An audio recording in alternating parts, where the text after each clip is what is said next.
This November, from the first and true home of Asian novelas, magaganap ang isang royal comeback.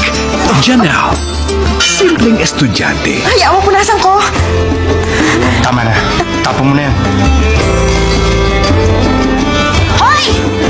Ano kung prinsipe ka? At ito si Gian, school heartthrob na real-life prinsipe pa. Pero isang kasunduan ang bubulabog sa mundo nila. Ayan. Litrato ng babaeng pakakasalan. Hindi pwede!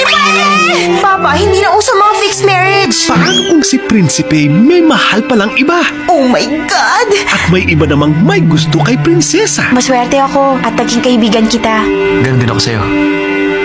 Wala naman kaming patutunguhan. Pareho kaming nakulong sa isang sitwasyong hindi naman namin ginusto.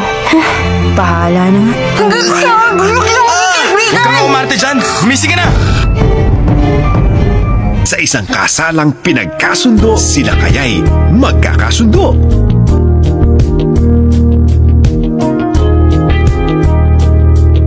Ang Royal Korean novelang minahal ng lahat babalik para pakiligin ang buong bayan.